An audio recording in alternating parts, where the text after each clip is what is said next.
और मत्ती की किताब अध्याय 1 வசனம் 17 இருந்து 25 வரைக்கும். और वचन 17 से 25 तक.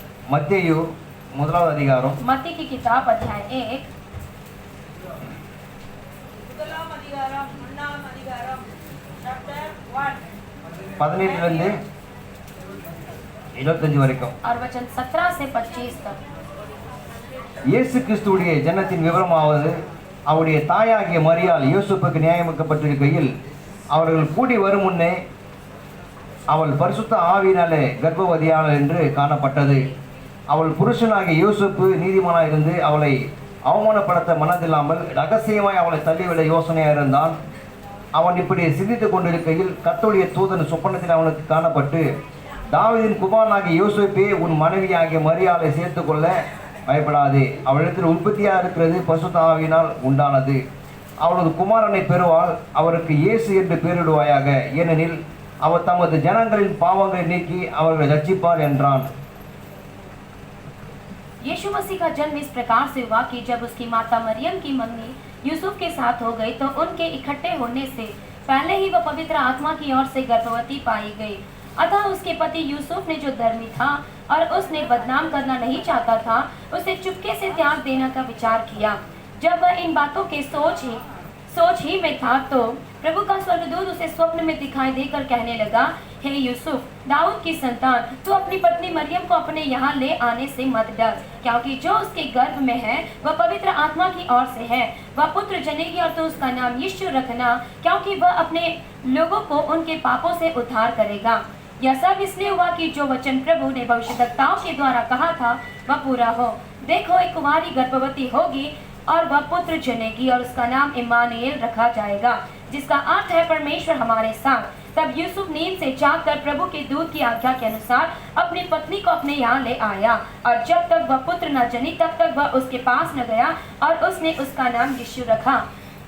இன்றைக்கு ஆண்டவராகிய இயேசு கிறிஸ்துவுடைய பிறப்பை குறித்து இன்றைக்கு நாம் பார்க்க இருக்கிறோம். आज हम जो यीशु मसीह के जन्म के विषय में देखने को है, இயேசு கிறிஸ்துவின் பிறப்பின் மூலமாக உண்டாகிற சந்தோஷம். और यीशु मसीह के जन्म के द्वारा जो आनंद होता है, இயேசு கிறிஸ்துவின் பிறப்பின் மூலமாக உண்டாகிற சந்தோஷம். यीशु मसीह के जन्म के द्वारा जो आनंद होता है, இன்றைக்கு அதை குறித்து தான் இன்னைக்கு பார்க்க இருக்கிறோம். आज हम उसी के विषय में जो है देखेंगे।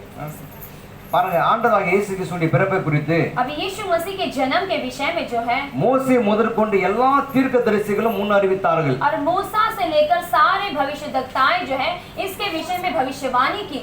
ஏன்னா நான் ஒரு அரை மணி நேரம் தான் பிரசங்கம் பண்ண போறேன். क्योंकि मैं केवल आधा घंटे के प्रचार करने वाला हूँ, ஏன்னா அதுக்கு மேல எடுத்துக்க மாட்டேன்.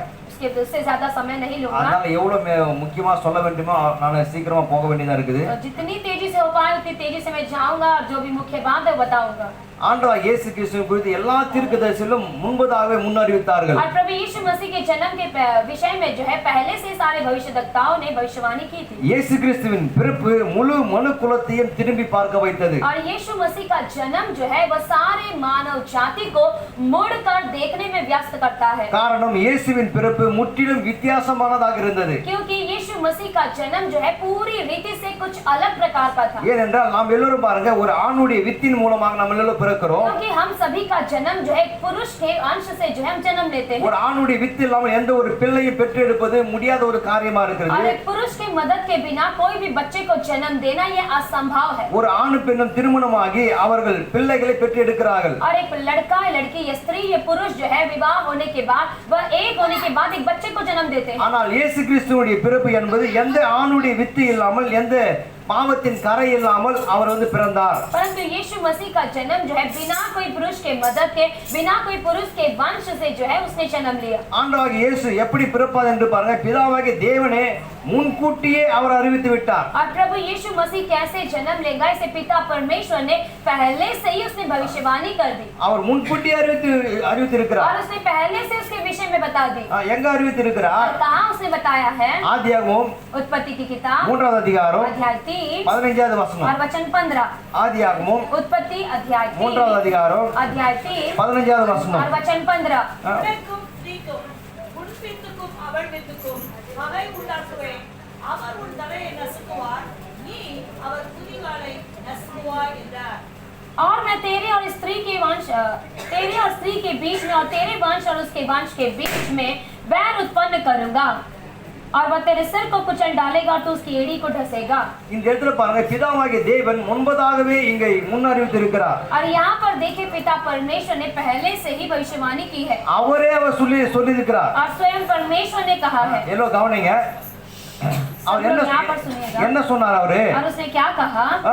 உனக்கும் ஸ்திரீயின் வித்துக்கும் உன் வித்துக்கும் பகையை உண்டாக்குவேன். उसने कहा कि स्त्री के बीच में और उसके वंश के बीच में मैं बैर उत्पन्न करूंगा। உனக்கும் ஸ்திரீக்கும் உன் வித்துக்கும் அவள் வித்துக்கும் பகையை உண்டாக்குவேன். स्त्री के बीच में और तेरे वंश के बीच में मैं बैर उत्पन्न करूंगा। இந்த இடத்துல பாருங்க, ஸ்திரீயின் வித்து என்று இங்க வந்து சொல்லுகிறார். और यहाँ पर देखिए उस स्त्री के वो जो है वंश के बारे में कहता है। இங்க ஆணுடைய வித்து என்று சொல்லவில்லை, ஸ்திரீயின் வித்தை குறித்து பிதாவாகிய தேவன் சொல்லுகிறார். यहाँ पर पिता परमेश्वर किसी पुरुष के वंश के बारे में नहीं बल्कि स्त्री के वंश के बारे में कहता है। நாம் எல்லாரும் பாருங்க, ஆணின் வித்தின் மூலமாக இந்த பூமியில பிறக்கிறோம். हम सभी ने जो है पुरुष के वंश के द्वारा इस धरती पे जो हमने जन्म लिया है। ஆனால் இயேசு கிறிஸ்து परंतु यीशु मसीह जो है ஸ்திரீயின் வித்தின் மூலமாக அவர் பிறக்கிறார். और वो महिला एक स्त्री के वंश के द्वारा उसने जन्म लिया। அது மாத்திரமல்ல, केवल वही नहीं, गाब्रिएल தூதன் பாருங்க மரியாதையில வருகிறார். और गैब्रिएल दूत जो है वो मरियम के पास आता है அவர் வந்து சொல்லுகிறார், और वो आकर कहता है, மரியாளே நீ கர்த்தருடைய கிருபையை பெற்றாய், कहता है कि हे मरियम तूने परमेश्वर से कृपा पाई है நீ ஒரு குமாரனை और பெற்றெடுப்பாய், तू एक पुत्र को जन्म அவருக்கு देगी இயேசு என்று பெயரிடுவாய். और उसका नाम यीशु रखेगी। இப்படி गाब्रिएल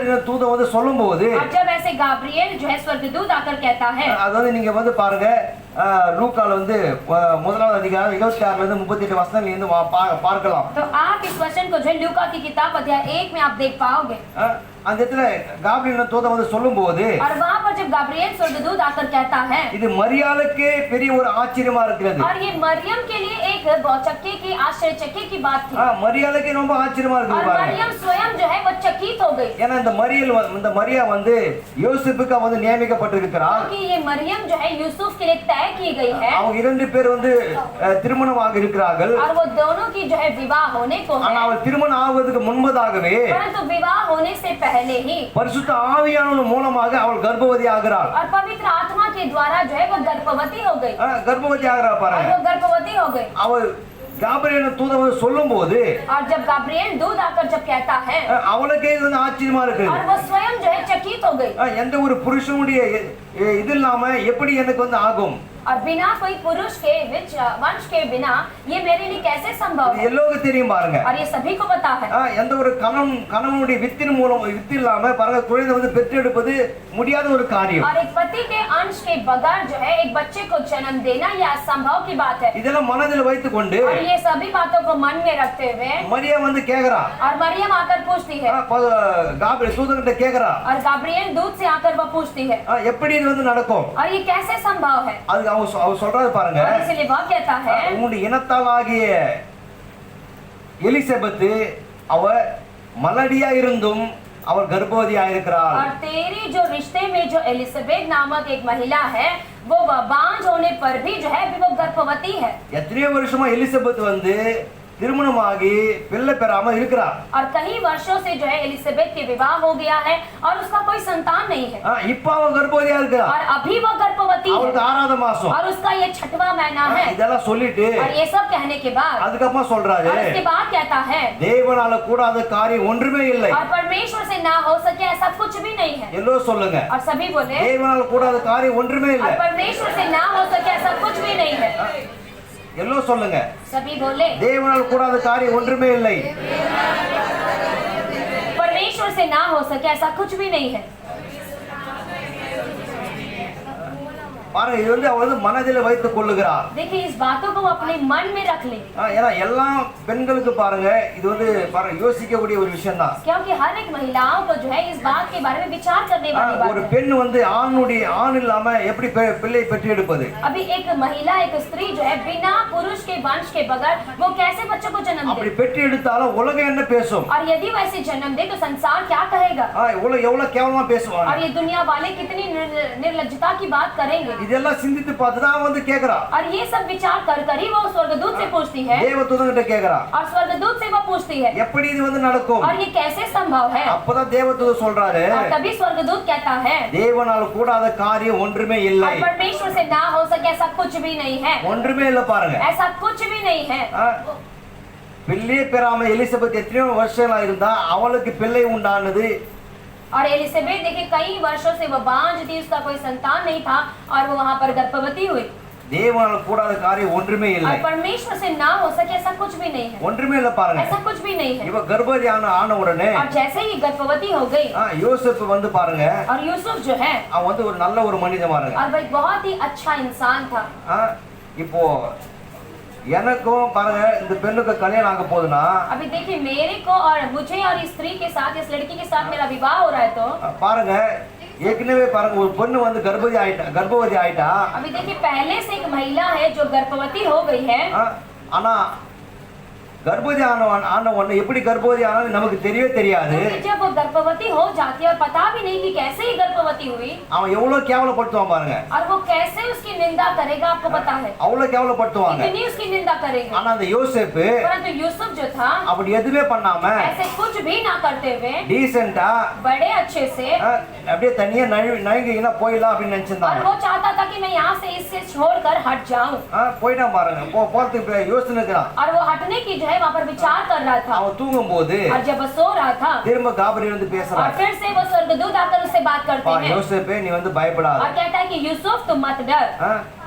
மரியல் வந்து கர்ப்பவதி ஆனது अब मरियम जो गर्भवती हुई है பரிசுத்த ஆவியானவர் மூலமா கர்ப்பவதியா और இருக்கிறா. वो पवित्र आत्मा के द्वारा वो गर्भवती हुई है, அதனால அவளை சேர்த்துக்கொள்ள நீ தயங்காதே. और इसीलिए तू उसे अपने साथ मिला लेने से हिचकिचा मत।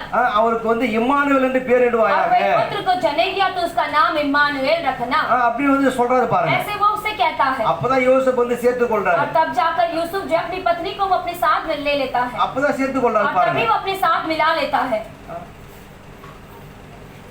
அதுக்கப்புறமா அவங்க ரெண்டு பேரு கூடி போறாங்க. फिर वो दो साथ मिलकर चल पड़े ஆண்டவர் இயேசு வந்து பெத்லகேம் ஊர்ல और பிறக்கிறாரு. बेथलेहम के தாவீதின் नगर ஊர்ல. में यीशु मसीह दाऊद के उस देश में जो है उस गांव में यीशु मसीह का जन्म होता है। அந்த இந்த நாளை தான் வந்து பாருங்க கிறிஸ்துமஸ் நாளாக நாம் வந்து और கொண்டாடுகிறோம். उसी दिन को हम क्रिसमस का त्योहार, क्रिसमस का दिन करके मनाते हैं। ஆனா ஆண்டவர் இயேசு கிறிஸ்துவின் பிறப்பு வந்து परंतु यीशु मसीह का जन्म जो है முற்றிலும் வித்தியாசமான ஒரு பிறப்பா और இருக்கு वो பாருங்க. पूरी तरह से अलग, बहुत ही अलग है।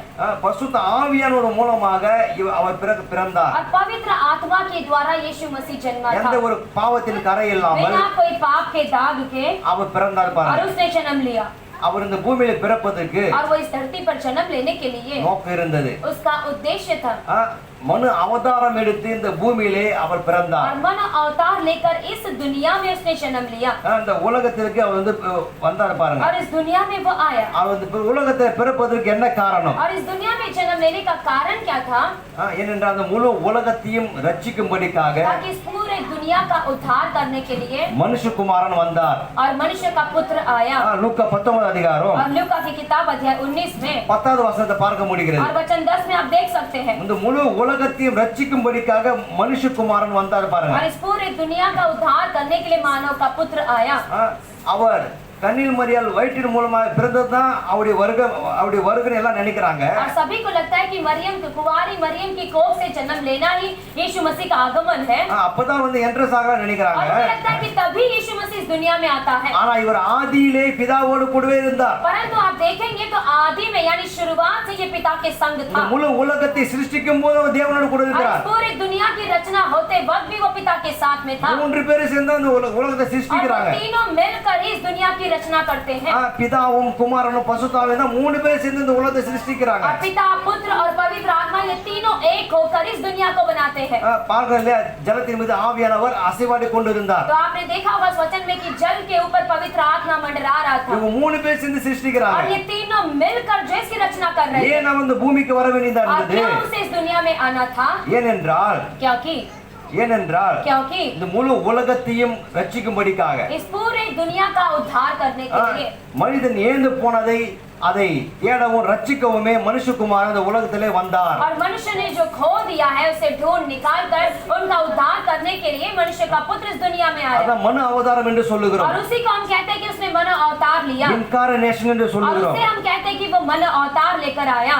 மனிதன் ஏந்து போனதை और मनुष्य ने जो खो दिया है தேடவும் ரட்சிக்கவுமே மனுஷகுமாரன் வந்தார். और उसे ढूंढ निकालने और मनुष्य का उद्धार करने के लिए मनुष्य का पुत्र आया, ஆகவே இவர் வந்து வர வேண்டியதா और இருந்தது. इसीलिए यीशु मसीह का आना था। இவர் தேவனோடு கூடவே இருந்தவர். और जो ये परमेश्वर के संग ही था, எப்போ மனுஷன் வந்து தேவனுக்கு கீழ்ப்படியாமல் பாவம் செய்தானோ और जब मनुष्य ने परमेश्वर की बातों को ना मानते हुए उसने पाप किया, முதல் மனிதனாகிய और ஆதாம் पहले मनुष्य आदाम जो था பாருங்க தேவனுக்கு கீழ்ப்படியாமல் और परमेश्वर की आज्ञाओं को ना मानते அவன் हुए, எப்போ அவருடைய வார்த்தை மீறினானோ और जिस दिन उसने परमेश्वर की आज्ञाओं का उल्लंघन किया, எப்போ கீழ்ப்படியாமல் और போனானோ जिस दिन उसने अवज्ञा की, அப்பயே பாருங்க அந்த முழு மனு குலத்தையும் அவன் வந்து இழந்து விட்டான் और பாருங்க उसी दिन उसने पूरे मानव जाति को उसने खो दिया, எல்லா அதிகாரத்தையும் பிசாசு தாரவத்து கொடுத்துட்டான் और सारे अधिकार को उसने शैतान के हाथ में खो दिया। எல்லாரும் கவனிங்க सभी लोग यहाँ पर सुनिएगा, முழு அதிகாரத்தை எல்லாவற்றையும் பிசாசு அவன் இழந்து கொடுத்துட்டான் और பாருங்க पूरे अधिकार को उसने शैतान के पास उसने खो दिया, எல்லாமே இழந்துட்டான் सब कुछ उसने खो दिया। தேவன் எல்லாவற்றையும் और உருவாக்குனாரு परमेश्वर ने सब कुछ बनाया, அதுக்கு ஆதாம் கிட்ட और சொன்னாரு उसके बाद उसने आदाम से कहा, நான் உருவாக்கிறேன் मैंने सब कुछ बनाया है, இதை பத்தி எல்லாம் நீ உருவாக்கிக்க अभी तू इसके बाद और कुछ रचना कर ले எல்லாத்தையும் நீ உருவாக்கிய और सभी को तू बना ले। இவங்க கிட்ட இருந்தது வந்து பாருங்க ஆளுகையும் அதிகாரத்தை செலுத்தக்கூடிய அந்த அதிகாரமே ஆதாம் கிட்ட தேவன் கொடுத்திருந்தார் और आदाम के हाथों में परमेश्वर ने राज्य करने का और अधिकार रखने का अधिकार उसके हाथों में दिया था, அவன்கிட்ட கொடுத்திருந்தாரு பாருங்க उसके हाथों में उसने दिया था, ஆனா இவன் என்ன பண்ணிட்டான் परंतु इसने क्या कर दिया, பிசாசுக்கு இழந்து விட்டான் और शैतान के हाथों में सब कुछ इसने गवा दिया। எப்ப அவன் தேவனுடைய வார்த்தையை நிராகரித்து பிசாசுடைய வார்த்தைக்கு செவி கொடுத்தானோ और जिस दिन इसने परमेश्वर के वचनों को ठुकरा कर और शैतान की बातों को उसने स्वीकार किया, எல்லா அதிகாரத்தையும் பிசாசு அவன் இழந்துட்டான் और பாருங்க सारे अधिकार को उसने शैतान के पास खो दिया, எல்லாம் இழந்துட்டான் और பாருங்க सब कुछ उसने खो இப்ப दिया। அவன் பிசாசுக்கு தாரவத்தை கொடுத்ததுனால और क्योंकि उसने शैतान के पास खो दिया, इसलिए பிசாசு என்ன பண்ணிட்டான் और शैतान ने क्या कर दिया, எல்லாமே உலகத்தை தலைக்கீழா மாத்திட்டான் और பாருங்க पूरी दुनिया को उसने सर के बल उल्टा कर दिया। பிரச்சனை இல்லாத உலகத்தை வந்து பிரச்சனை இந்த உலகமா உருவாக்கிட்டான் और जिस संसार में समस्याएं नहीं थी उसमें समस्याओं से उसने भर दिया। ஒற்றுமை இல்லாத பாருங்க இந்த உலகத்தை பாருங்க ஒற்றுமையா இருக்கு அந்த உலகத்தை ஒற்றுமை இல்லாமல் மாற்றி விட்டான் और जिस संसार में एकता को परमेश्वर ने बनाया था उसने उस एकता को तोड़ दिया उसने। சண்டைகளும் யுத்தங்களும் பாருங்க இல்லாமல் இருந்த அந்த உலகத்தை சண்டைகளும் யுத்தங்களும் இருக்க உலகமா மாற்றி और விட்டான் जिस दुनिया में कोई लड़ाई नहीं थे, युद्ध नहीं थे, ऐसी दुनिया को उसने लड़ाइयों में, युद्ध में उसने बदल दिया। போராட்டங்களும் பிரச்சனைகளும் வியாதிகளும் இல்லாமல் இருந்த உலகத்தை போராட்டங்களும் பிரச்சனை உள்ள வியாதிகளாக இருக்க உலகத்தையாக மாற்றி விட்டான் और जिस संसार में कोई संघर्ष, बीमारी, परेशानियां नहीं थी, उसमें उसने संघर्ष, बीमारी, परेशानियों में बदल दिया, எல்லாமே மாத்திட்டான் और பாருங்க सब कुछ उसने बदल दिया। தேவன் எல்லாமே சரியான விதத்தில் இயங்கும்படிக்காக தேவன் और உருவாக்கினார் परमेश्वर ने सब कुछ ऐसे बनाया कि सब कुछ सही प्रकार से सक्रिय हो, இவன் எல்லாமே தலைக்கீழா மாத்திட்டான் பாருங்க और इसने सब कुछ सर के बल उल्टा कर दिया। அப்படிதான் எல்லா வியாதிகளும் பிரச்சனை எல்லாமே உள்ள நுழைந்தது और इसी प्रकार से सारी बीमारियां, समस्याएं इस प्रकार से अंदर घुसने लगी। அது மாத்திரமல்ல और केवल वही नहीं, இவன் தேவனை விட்டு தூரம் விலகி சென்று விட்டான் और ये परमेश्वर को छोड़कर बहुत ही दूर हो चुका था, தேவனுடைய தூரமா போயிட்டான் और பாருங்க परमेश्वर को छोड़कर बहुत ही दूर चला गया। தேவனுக்கும் மனிதனுக்கும் நடுவுல பெரிய ஒரு சுவர் இருக்குது और பாருங்க परमेश्वर मनुष्य के बीच में बहुत बड़ी दीवार थी वहां पर, இவன் தேவனை நெருங்கி போக முடியாது और ये परमेश्वर के निकट नहीं जा सकता है, தேவனாவனத்துல வர और முடியாது ना तो परमेश्वर उसके निकट आ सकता है। இவன் பாவம் செய்வதற்கு முன்பதாக और ये पाप करने से पहले தேவன் அவனோடு கூட வந்து और உலாவினார் परमेश्वर के साथ आकर उसके साथ वो टहला करता அவனோடு கூட था, பேசினார் और उसके साथ बातचीत करता அவனும் था, தேவனுடைய சத்தத்தை और கேட்டான் वह भी परमेश्वर की वाणी सुनता ஆனா था। இவன் எப்போ தேவனுடைய வார்த்தைக்கு கீழ்ப்படியாம போயிட்டானோ परंतु जिस दिन उसने परमेश्वर के वचनों को ठुकराया தேவனை விட்டு தூரம் பிரிந்து விட்டான் பாருங்க और वो परमेश्वर से दूर हो गया, இவன் தேவனை நெருங்கி போக अब ये முடியாது परमेश्वर के निकट नहीं जा सकता, ஏன்னா நடுவுல பெரிய ஒரு சுவர் இருக்குது பாருங்க क्योंकि बीच में बहुत बड़ी दीवार खड़ी हो गई है போக முடியாது और பாருங்க वो उसके पार नहीं जा सकता है, ஏனென்றால் क्योंकि தேவன் பரிசுத்தர் परमेश्वर पवित्र है, தேவன் और பரிசுத்தர் परमेश्वर जो है पवित्र है, அவர் பாவத்தை வெறுப்பவர் और वो पापों का इनकार करता है, பாவத்தை வெறுக்கிறவர் और वो பாருங்க पापों से इनकार करता है, ஒரு பாவி தேவனை நெருங்கி போக முடியாது और एक पापी परमेश्वर के निकट नहीं जा सकता அவன் है, போனா வந்து செத்து போயிடுவான் और பாருங்க यदि उसके निकट जाए तो वो मर जाएगा, அவன் இறந்து போயிடுவான் और वो मर जाएगा ஏன்னா वहाँ அவன் पर, பரிசுத்தமான தேவன் क्योंकि वो पवित्र परमेश्वर है, அவன் தேவனிடத்துல போய் நிற்க முடியாது और वो परमेश्वर के निकट जाकर नहीं कर सकता அது है। மாத்திரமல்ல और केवल वही नहीं, அவன் தேவனோடு கூட இருந்த அந்த சமாதானத்தை அவன் வந்து இழந்து और விட்டான் परमेश्वर के साथ इसकी जो शांति, जो मेल मिलाप थी, उसे इसने खो दिया, இவனுடைய வாழ்க்கையில சமாதானம் இல்ல और इसके जीवन में अशांति आ இன்னைக்கு गई। நிறைய பேர் சமாதானம் இல்லாம நீங்க வந்து வாழ்ந்து கொண்டு आज இருக்கலாம் बहुत से लोग ऐसे हैं जिनके जीवन में शांति नहीं है, अशांति है, தேவன் இல்லாத ஒரு வாழ்க்கை வந்து பாருங்க சமாதானமே இருக்காது பாருங்க और जिस जीवन में परमेश्वर नहीं है उसमें शांति भी नहीं होगी, சமாதானமே இல்ல और उसमें अशांति होगी पूरी இன்றைக்கு तरह அந்த से। சமாதானம் எப்படி உண்டாக போகிறது और आज वो शांति कैसे मिलेगी? இந்த உறவு வந்து அப்படியே நீடித்தது பாருங்க ये रिश्ता देखिए ऐसे कायम रहा। ஆகவே ஆதி முதல் பாருங்க, இந்த ஆதாம் மூலமாக, ஆதாமின் வித்தின் மூலமாக பிறக்கிற எல்லோரும் பாவிகளாக இந்த உலகத்திலே और பிறக்கிறார்கள். इसीलिए शुरुआत से लेकर जो आदम के वंश से जिन किसी ने जन्म लिया, वे सभी लोग पापों के वंश के द्वारा ही जन्म लिए। ஒரு ஆதாமின் மீறுதல் நிமித்தமாக பாவம் இந்த முழு உலகத்திலே பிரவேசித்தது. एक आदम के पाप की वजह से ये पाप इस पूरे संसार में प्रवेश कर गया। ஆதாம் யாரு? நம்முடைய தாத்தா பாருங்க. और आदम कौन है? आप पूछ सकते हैं। आदम जी हमारा दादा है। நம்முடைய தாத்தா, वो हमारा दादा है। நம்முடைய தாத்தா செஞ்ச பாவத்தின் நிமித்தமாக और क्योंकि हमारे दादाजी ने जो पाप किया था उसके द्वारा, அவன் மூலமாய் பிறக்கிற எல்லோரும் பாவிகளாக இந்த பூமியில பிறக்கிறார்கள். और उसके द्वारा जिन किसी लोगों ने जन्म लिया वे भी पापी के रूप में जन्म लिए, எல்லோரும் பாவத்தில और பிறக்கிறார்கள். सभी लोग पाप में जन्म लिए। ஆனா இப்ப பிரச்சனை என்ன? परंतु अभी समस्या क्या है? எந்த ஒரு பாவியும் தேவனிடத்துல போய் நிற்க முடியாது. कोई भी पापी प्रभु की उपस्थिति में जाकर नहीं ठहर सकता है, ஏன்னா தேவன் இப்போ ஒரு பலியை விரும்புகிறார். क्योंकि अभी परमेश्वर वहाँ पर एक बलिदान को चाहता है, அவர் ஒரு பலியை और விரும்புகிறார். वहाँ पर एक बलिदान को चाहता है। அந்த பலி செலுத்தப்பட்டால்தான் மனிதன் தேவனுக்குள்ள இணைய முடியும். और जब तक वो बलि चढ़ाया जाएगा तब जाकर मनुष्य परमेश्वर के निकट जा सकता है। ஆகவே தேவன் சொல்லுகிறார், और इसीलिए परमेश्वर कहता है, ரத்த சிந்துதல் இல்லாமல் பாவ மன்னிப்பு இல்லை. और लहू बहाए बिना पापों की क्षमा नहीं है, பாவ மன்னிப்பு கிடையாது. और पापों की क्षमा नहीं है, ரத்த சிந்துதல் இல்லாமல் பாவ மன்னிப்பே இல்லை. और लहू बहाए बगैर पापों की क्षमा नहीं मिलती।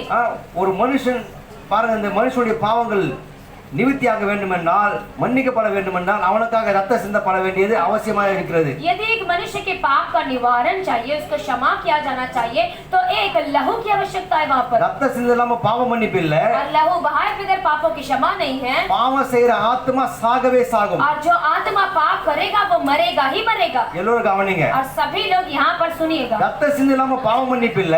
और लहू बहाए बिना पापों की क्षमा नहीं है। பாவம் செய்யற ஆத்மா சாகவே சாகும். और जो आत्मा पाप करेगा वो मरेगा ही मरेगा। அப்ப முழு உலகமும் और इसीलिए सारा संसार ஆதாமை செய்த பாவத்தின் நிமித்தமாக आदम ने जो पाप किया उसके द्वारा, எல்லோரும் மரண தண்டனைக்குள்ளாக ஆளாகி और விட்டார்கள். सभी लोग इस मृत्यु के दंड के अधीन हो गए थे, எல்லோரும் மரிக்கிற தருவாயில் இருக்கிறார்கள். और सभी लोग मरने की अवस्था में जा पहुंचे, அந்த பாவத்தின் உளையான சேற்றில் மூழ்கி और கொண்டிருக்கிறார்கள். उस पाप के गहरे दलदल में जाकर वो फंस गए थे। அவர்களை வெளியே தூக்கி விட வேண்டுமானால், और उन्हें यदि वहां से बाहर निकालना है तो எந்த பாவம் இல்லாமல் तो बिना कोई पाप के निर्दोष பரிசுத்தமான ஒரு நபர் தேவைப்படுகிறது और பாருங்க. एक पवित्र व्यक्ति की वहां पर आवश्यकता है। அவங்க கை கொடுத்து தூக்குனா தான் எல்லா வேலையும் வெளியே வர और முடியும். जब वो आकर हाथ देकर दलदल में से खींचेगा तब बाहर निकलेंगे सब। ஆனா எல்லோரும் பாவத்தின் தண்டனைக்குள்ள, மரணத்தின் தண்டனைக்குள்ளாக நாம் இருக்கிறோம். परंतु सभी लोग इस पाप के दंड के, इस मृत्यु के दंड के भीतर है।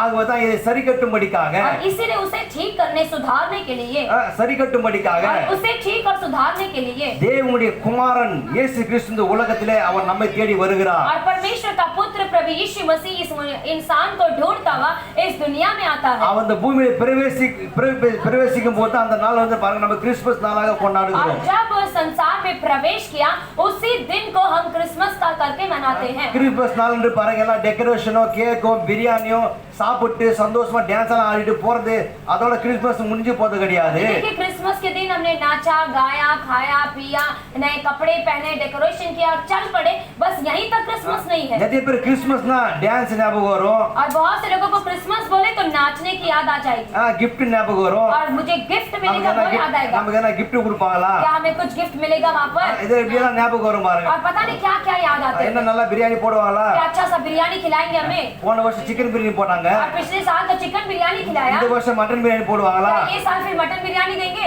இதே ஜனங்களுக்கு மைண்ட்ல செட் பண்ணி வச்சிட்டாங்க பாருங்க, அப்படியே போயிடுறாங்க. लोगों के मन में उन्होंने ऐसे विचार बना लिए हैं और उसी प्रकार से चलते भी हैं। ஆனா இதுக்கு மேல பிதாவாகிய தேவன் நமக்காக என்ன செஞ்சிருக்கிறார்? परंतु इन सब से बढ़कर पिता परमेश्वर ने क्या किया है हमारे இந்த लिए, முழு உலகத்தின் மீது அன்பு கூர்ந்தார். और इस पूरे संसार पर उसने प्रेम किया, தன்னுடைய குமாரனே இந்த உலகத்திலே அனுப்பினார். और अपने बेटे को, अपने पुत्र को इस दुनिया में भेजा। அவர் இந்த உலகத்துல வந்ததே அதுதான் பெரிய gift பாருங்க. और वो इस दुनिया में उसका आना ही बहुत बड़ा तोहफा है। அது எப்பேற்பட்ட giftனா வெளியேறப்பட்ட gift. और वो किस प्रकार का तोहफा है, बहुत ही अनमोल तोहफा है, வெளியேறப்பட்ட gift और பாருங்க. बहुत ही बहुमूल्य है। ஆகதான் இவர் எந்த ஒரு பாவத்தின் கரை இல்லாமல் இந்த பூமியிலே அவர் பிறக்க வேண்டியது அவசியமா और இருந்தது. इसीलिए वह इस दुनिया में निर्दोष रीति से, बिना कोई पाप के दाग से वह संसार में जन्म लेना महत्वपूर्ण था। ஏன் அவசியமா இருந்தது? और क्यों ये महत्वपूर्ण था? ஏன்னா ஆதாம் இழந்து போனதை क्योंकि आदम ने जो खो दिया है அது திரும்ப சரி கட்ட வேண்டும். और उसे फिर से सुधारना है. அது இழந்து போனது யாரு? और वो खोने वाला कौन था? எல்லாரும் கவனிங்க. सभी ध्यान से सुने. இழந்து போனது யாரு? और जिस खोया हुआ व्यक्ति कौन है? மனுஷன் தான் இழந்து போனான். मनुष्य ने जो है खो दिया था. மனுஷன் இழந்து போனது மனுஷன் தான் சரி கட்ட வேண்டும். इंसानों ने खो दिया है, इंसान को ही आकर उसकी बराबरी करनी है. இவன் வந்து பிசாசுக்கு இழந்து போனதால क्योंकि इसने शैतान के हाथों में खो दिया, इसलिए திரும்ப தேவன் இவனுக்காக இறங்கி வந்து பிசாசு கிட்ட புடிங்கி இவன்கிட்ட கொடுத்துட்டு போக முடியும். और फिर से परमेश्वर यूं उतर आकर शैतान से छीनकर मनुष्य के हाथ में देकर वो जा सकता था செஞ்சுட்டு போக முடியும். और वैसे कर सकता था. ஆனா அவன் அப்படி செய்ய முடியாது. परंतु वो ऐसे नहीं कर सकता है. ஏன் அப்படி வந்து செஞ்சானா यदि वो ऐसे करेगा तो அது அவருக்கு தான் அவமானம் பாருங்க. परमेश्वर के लिए वो अपमान की बात होगी. மனுஷன் இழந்ததை மனுஷன் தான் சரி கட்ட और வேண்டும். क्योंकि मनुष्य ने यानी इंसानों ने जो खोया है उसकी बराबरी इंसान को ही करनी है. மனுஷன் இழந்ததை அவன் தான் தண்டனை அனுபவிக்க வேண்டும். और मनुष्य ने जो खोया है उसका दंड उसी को उठाना है. மனுஷன் இழந்தானா அவன் தான் வந்து சரி கட்ட வேண்டும். और यदि मनुष्य ने खोया है तो उसकी सजा उसकी बराबरी उसी को करनी है. ஆகவே முதல் மனிதனாகிய ஆதாம் தேவனுக்கு கீழ்ப்படியாமல் போன நிமித்தமாக அவன் எதையெல்லாம் இழந்தானோ और इसीलिए पहले मनुष्य आदम ने जो कुछ खो दिया परमेश्वर की अवज्ञा करने के बाद में இரண்டாம் ஆதாம் ஆகிய கிறிஸ்து और दूसरा आदम मसीह यीशु जो है அவன் தேவனுக்கு கீழ்ப்படிந்த நிமித்தமாக क्योंकि वो परमेश्वर की आज्ञा मानता था इसलिए முதல் மனிதனாகிய ஆதாம் இழந்து போனது எல்லாவற்றையும் और पहले मनुष्य आदम ने जो कुछ खो दिया उन सभी को இரண்டாம் ஆதாம் ஆகிய இயேசு கிறிஸ்து और दूसरा आदम यीशु मसीह திரும்ப எல்லாத்தையும் அவர் திரும்ப பிசாசுக்கு இருந்து பிடிக்கிறார் பாருங்க. और सब कुछ वो शैतान के पास से आकर फिर से छीन कर लेता है. சிலுவையிலே அவர் மரித்து क्रूस पे वो मरकर சிலுவையில மரிக்கிறார் பாருங்க. और वो क्रूस पे मरता है वहाँ पर சிலுவையில மரிக்கும் போது और क्रूस पे मरने के बाद பிசாசு நினைக்கிறான் எல்லாம் முடிஞ்சு போச்சு और நினைக்கிறான். शैतान को लगता है कि सब कुछ खत्म हो गया. பாதாளத்தை பிசாசாவுடைய ராஜ்யம் வெளியே கொண்டாட்டம் பாருங்க. और पाताल से लेकर शैतान के राज्य को हर एक व्यक्ति को जो बहुत ही खुशियां होने लगी வெளியே கொண்டாட்டம் और बहुत ही जश्न मनाने लगे நரகமே கொண்டாடி और கொண்டிருக்கிறது. सारा नरक जो है जश्न मना रहा था பாதாளமே கொண்டாடி और கொண்டிருக்கிறது. पूरा पाताल जश्न मना रहा था பிசாசாவுடைய சேனைகளை கொண்டாடி கொண்டிருக்கிறது. और शैतान और उसकी सेना जो है जश्न मना रही थी. ஆனா இவர் பாதாள வரைக்கும் சென்று परंतु यीशु मसीह पाताल तक जाकर பாதாள வரைக்கும் சென்று और वो पाताल तक जाकर யாரும் பேசாதீங்க கவனிங்க. कोई लोग कृपा करके कोई बात ना करे, सब ध्यान से सुने प्लीज. இப்போ கதவு சாத்திரிக்க வெளியே சவுண்ட் போகுது. दरवाजा लगा दीजिए, आवाज बाहर पहुंच रही है. ஏன்னா ஒருத்தர் எழுந்து போகும்போது எல்லாரும் பின்னாடி திரும்பி பாக்குறீங்க எல்லாம் அங்க கவனிங்க. ஒரு முக்கியமான விஷயத்தை நாங்க சொல்லிருக்கிறேன். महत्वपूर्ण बात मैं कह रहा हूँ, सभी लोग यहाँ पर ध्यान से सुनिएगा.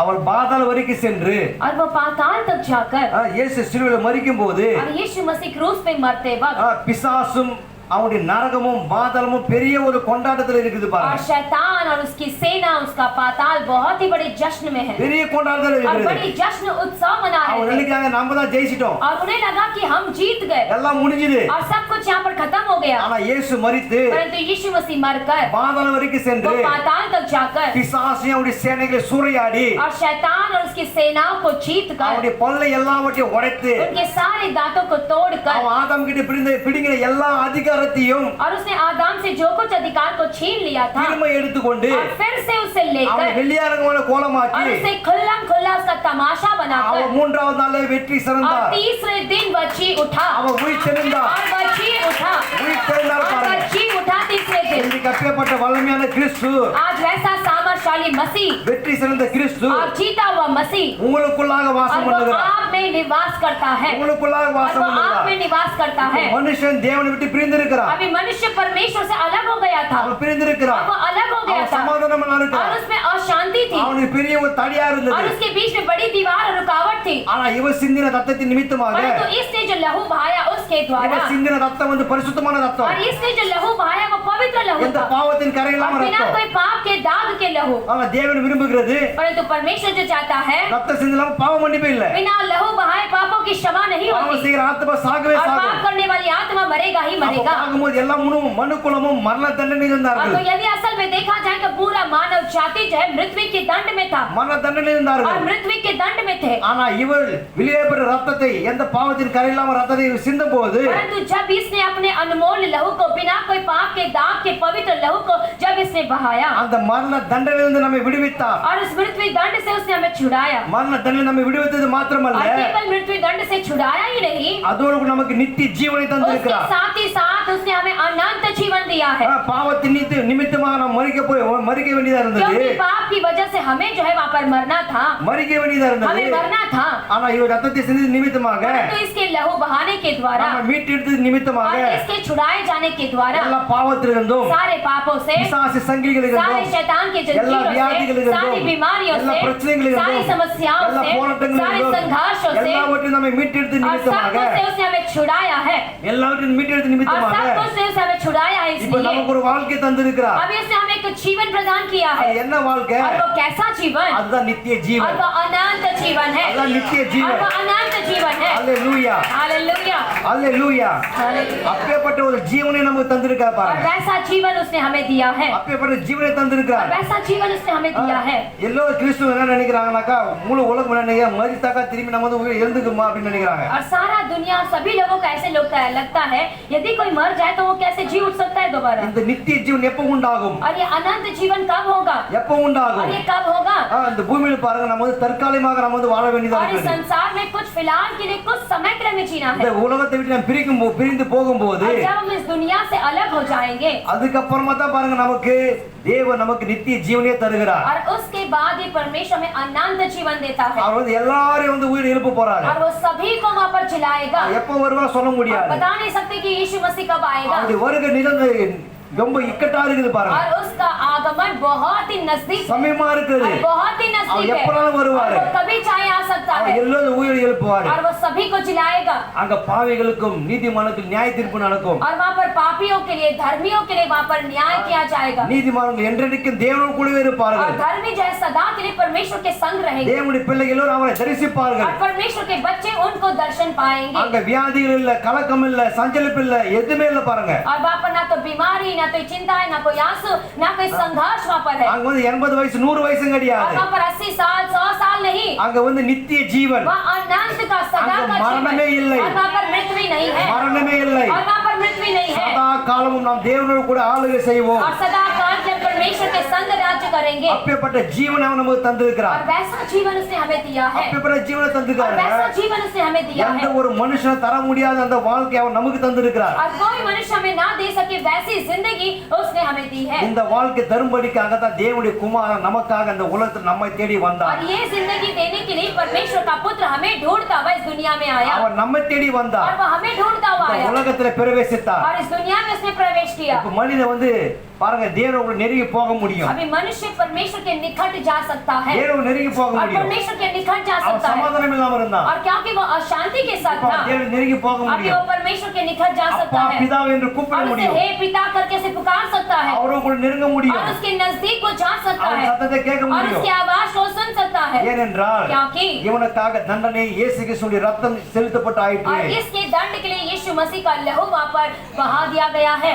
இவன் வந்து பிதாவாகிய தேவனிடத்தில் போகும்போது, और जब कभी पिता परमेश्वर के पास जाएगा, இவனை பார்க்கும்போது और जब इसे देखेंगे இவனை பாவியாக பார்க்காம इसे पापी के रूप में ना देखते இவன் हुए, மீது இருக்க இயேசுவின் ரத்தத்தை பார்க்கிறார். और इसके ऊपर जो यीशु का लहू है उसे वो देखता है, ஆகவே பிதாவாகிய தேவன் அவனை அங்கீகரிக்கிறார். और इसलिए पिता परमेश्वर जो है उसे अपना लेता அவன் है, ஏற்றுக்கொள்ளுகிறார். और उसे स्वीकार लेता है, அவர் கூட பேச முடியும். और இப்போ वह उससे बातें कर सकता है। தேவன் கூட சமாதானத்தை அவன் நெருங்கி பெற்றுக்கொண்டான் अभी பாருங்க. उसने परमेश्वर के साथ मेल मिलाप और शांति को दोबारा से पा लिया है, ஆகவே மனுஷன் ஏந்த போனதை தேட ரட்சிக்கவுமே மனுஷகுமார் அந்த உலகத்துல और வந்தார். इसलिए मनुष्य ने जो खो दिया है उसे ढूंढने, उसका उद्धार करने के लिए मनुष्य का पुत्र इस दुनिया में आया, இதுவே ஒரு கிறிஸ்துமஸ் நாளாக நாம் और கொண்டாடுகிறோம். इसी को हम एक क्रिसमस का दिन करके उसे हम जश्न मनाते हैं। அல்லேலூயா. हालेलुया। நிறைய விஷயங்கள் இருக்கு பாருங்க சொல்றதுக்கு. और बहुत सारी बातें हैं कहने को, நான் வந்து ஷார்ட்டா சுருக்கமா நான் வந்து சொல்ல முடிஞ்சது என்னால. और क्योंकि मैं बहुत ही तेजी से बहुत ही छोटा बनाकर आपको बताया हूँ, அப்பேற்பட்ட ஒரு மீட்பை அவர் நமக்காக உண்டு इस பண்ணினார். प्रकार का उद्धार उसने हमारे लिए तैयार किया है,